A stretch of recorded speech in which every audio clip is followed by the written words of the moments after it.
오늘 우리가 읽은 말씀은 어제 읽은 말씀과 연결해서 보아야 하지요. 예수님 성전을 청결케 하셨습니다.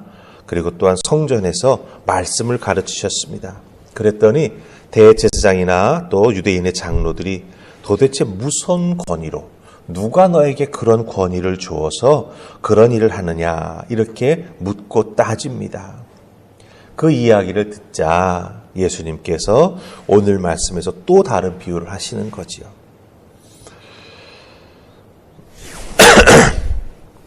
비유라고 하는 것은 표현하려고 하는 어떤 대상을 직접 설명하는 게 아니고 다른 비슷한 현상이나 사물을 빗대어서 설명하는 거죠. 그래서 오늘은 이 포도원 농부의 비유를 가지고 이 바리새인들이나 대제사장이나 장로들이 잘못된 신앙, 잘못된 마음을 가지고 있다라고 하는 것을 말씀해 주시는데, 오늘 읽은 말씀 속에 보면 45절에 보면 예수님께서 이 비유를 하신 것을 자기들을 대상으로 하신 것이다라고 하는 걸 대제사장이나 바리새인들이 알게 되죠. 그래서 예수님을 잡으려고 더욱더 마음을 악하게 먹는 것이 이 비유의 마지막 부분에 기록되어 있는 것을 보게 됩니다. 그러니까 예수님은 비유로 정말 많은 것을 가르치셨습니다. 그리고 비유를 들은 다음에 한 번 더 생각하게 하시면서 그 깨달음이 무엇인지, 그 깨달음의 기쁨이 무엇인지를 알게 해주셨는데, 오히려 오늘 이 비유를 들은 대제사장이나 바리새인들은 악한 마음을 먹는 것을 발견하게 된다라고 하는 것이죠. 즉, 믿음으로 예수님의 비유를 듣고 받아들이지 아니하면 잘못된 길로 갈 수 있다라고 하는 거예요. 그렇기 때문에 비유는 바른 신앙을 가지고 듣고 바른 신앙을 가지고 깨달아 하는 게 참 중요하다라고 하는 것을 오늘 말씀을 통해서 우리가 다시 한번 확인합니다. 여러분들도 오늘 주신 이 비유의 말씀, 바른 믿음 가지고 잘 듣고 깨달아 알아서 여러분의 신앙생활에 큰 유익이 있기를 주님의 이름으로 축복합니다. 자, 오늘 우리가 포도원 농부의 비유다 이렇게 말을 하는데, 이 포도원하고 포도종을 잘 준비해가지고 주인이 이제 말하자면 세를 주는 거죠. 소작을 주는 겁니다. 근데 소작 받은 농부들이 때가 되오면 세를 바쳐야 되는데 세를 바치지 않습니다. 그래서 주인이 세를 받기 위해서 농부들을 보내죠. 집에 있는 하인들을. 근데 그들이 때로는 그 보낸 농부를 어떻게 합니까? 오늘 말씀에 보면 때리고 죽이고 돌로 치고, 그래서 또 다른 농부들을 보냈더니 그들에게도 같은 일을 한 겁니다. 그래서 정말 큰 혼란이 일어난 것을 오늘 말씀 속에서 우리가 보게 된다라고 하는 거죠.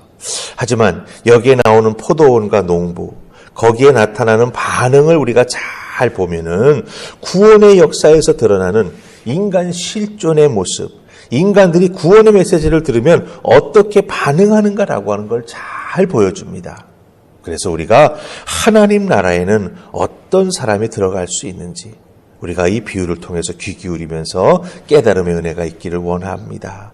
자, 우리가 내용은 쭉 들었으니까 오늘 말씀 속에서 우리가 핵심을 한번 찝어보십시다. 자, 37절, 38절입니다. 37절, 38절 찾으셨습니까? 우리 같이 읽습니다. 37, 38 시작. 후에 자기 아들을 보내며 이르되 그들이 내 아들은 존대하리라 하였더니 농부들이 그 아들을 보고 서로 말하되 이는 상속자니 자 죽이고 그의 유산을 차지하자 하고. 아멘. 농부의 아들을 보냅니다. 그런데 농부들이 그 아들을 보고 말하고 뭐라고 말합니까? 상속자니 이 아들만 없으면 이 포도원이 우리 것이 되겠다라고 말하는 것을 보게 됩니다. 이렇게 반응하는 농부들, 주인의 기대와는 전혀 다른 행동을 보이는 거죠. 앞에서도 세를 받기 위해서 보냈던 농부들을 다 죽였습니다. 이 농부들이 보이는 행동은 무엇을 의미합니까? 바로 이스라엘 백성들이죠. 이들이 하나님께 보인 백성 반응입니다. 하나님께서는 이스라엘 백성들에게 어떻게 하셨습니까? 선지자를 보내셨죠. 그래서 하나님의 말씀, 하나님의 뜻, 하나님의 은혜가 무엇인지, 하나님의 계획하심이 무엇인지를 하나하나 때때로 알려주셨습니다. 이스라엘 백성들이 어려움에 빠질 때마다 보내주셨고 이스라엘 백성들이 자꾸 죄악에 덫에 갇혀가지고 어찌할 줄 몰라 할 때 선지자를 보내서 하나님 말씀을 들려주셨습니다. 하나님 뜻 전했지만 어떻게 했습니까? 이스라엘 백성들은 듣고도 순종하지 않았습니다. 돌아오지 않았습니다. 그래서 하나님은 이스라엘 백성들을 뭐라고 말씀하셨습니까? 목이 곧은 백성이다. 그렇게 말씀하신 것을 우리가 성경에서 발견하게 된다고 하는 거죠. 그럼에도 불구하고 우리 하나님은 계속 열매를 찾으셨습니다. 이스라엘 백성들이 돌아오기를 원하셨던 것이지요. 그래서 마지막에는 누굴 보내셨습니까? 예수 그리스도, 하나님의 독생자 아들을 보내셨다라고 하는 거예요.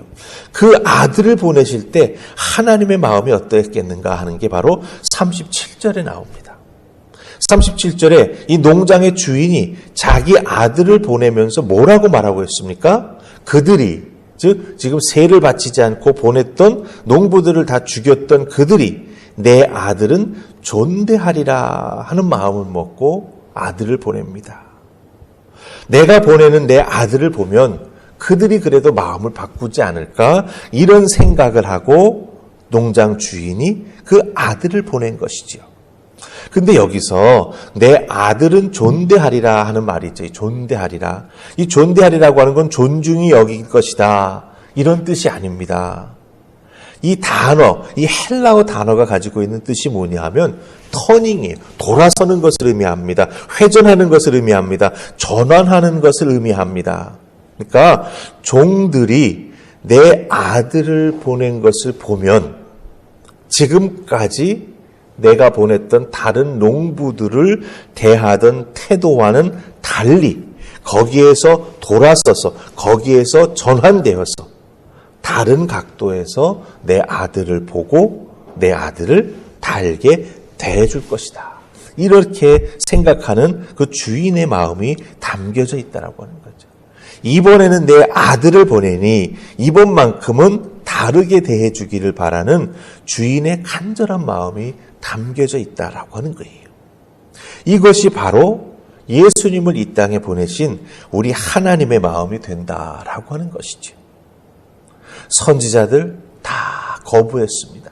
하나님의 말씀 듣는 것 같았지만 마지막에 다 고개 돌렸습니다. 그래서 하나님께서 마지막에 내 아들은 정말 존대해 주겠지. 그들이 지금까지와는 달리 마음을 바꾸어서 예수 그리스도를 받아주겠지. 그런 마음으로 하나님께서 아들을 우리에게 보내주셨다라고 하는 거예요.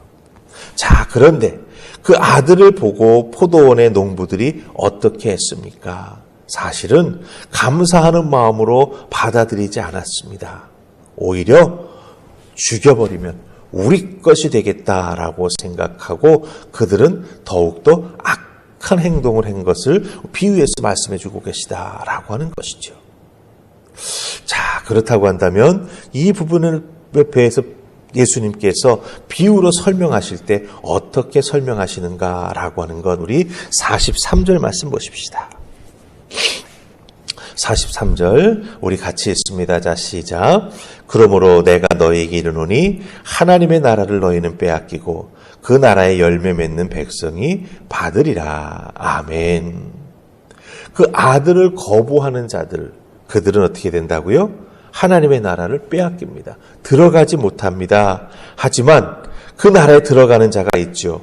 43절에 보면은 그 나라에 열매 맺는 백성은 하나님 나라를 받게 된다. 즉 하나님 나라에 들어가게 된다라고 말씀하십니다. 자, 그럼 하나님 나라에 열매 맺는 백성은 어느 백성일까요?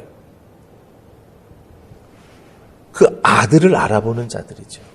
아들이 왜 왔는지를 깨달아 알고 돌이켜 회개하는 자들이 그 하나님 나라의 열매를 받게 된다라고 하는 거예요.